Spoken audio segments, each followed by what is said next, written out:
Growth in sub-Saharan Africa is expected to stick around the 3.6% mark this year due to the IMF's reduced funding, persistent global inflation, and tighter monetary policies, hence a global slowdown. Uganda, just like many African countries, has relied on external borrowing for their budget financing. A 36% drop in the financial institutions' funding will affect development sectors like infrastructure, education and health that have been already underfunded with the limited domestic revenues.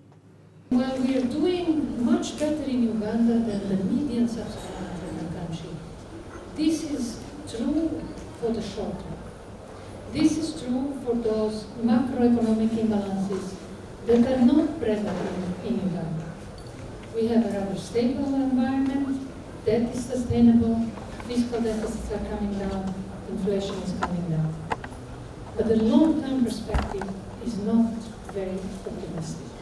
And this is because, to go back to the funding splits, to ensure catch-up, to ensure that the potential growth goes back up, we need fiscal, macroeconomic stability is a necessary condition, but it's not a sufficient one. We need to find a way to invest more in economic growth. Sub-Saharan Africa's public debt ratio at 56% of GDP in 2022 has reached levels last seen in the early 2000s, driven by widening fiscal deficits because of overlapping crises, slower growth and exchange rate depreciations. Uganda's public debt remains at a high 86.6 trillion shillings, weakening the country's debt financing ability and exposing it to more external shocks. Maybe let me say Uganda, and indeed many African countries, we don't export enough. We don't export enough. Uganda exports goods worth $2 billion and it imports goods worth $6 billion. Our brothers and sisters who are in the diaspora send us $1 billion. So what we need to do is we need to get that gap, $3 billion. So we go to IMF and they lend us the money. But how long can they lend us this money? So they are now telling us this money is getting less and less. So there are a number of things that come up. One is the debt problem.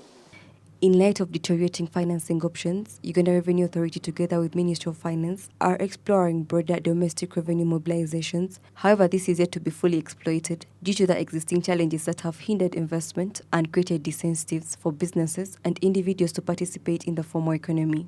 You get low tax revenues as a ratio of GDP.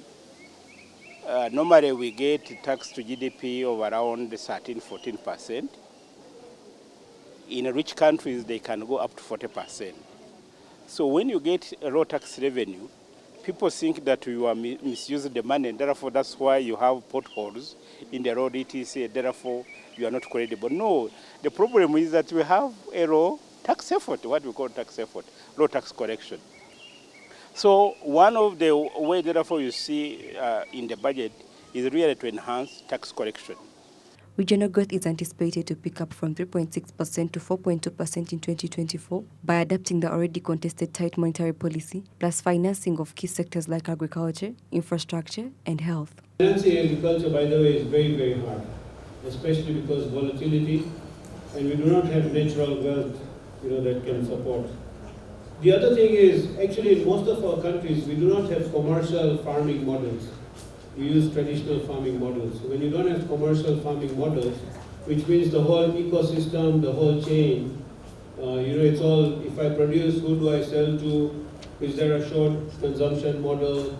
Is there a short production model? So it's a circular economy that we need to look at. Without adequate funding, the region may struggle to meet its development goals, jeopardizing the well-being of workforce and hindering progress. It is therefore imperative for policymakers and stakeholders to integrate sustainable solutions for investment and long-term economic prosperity.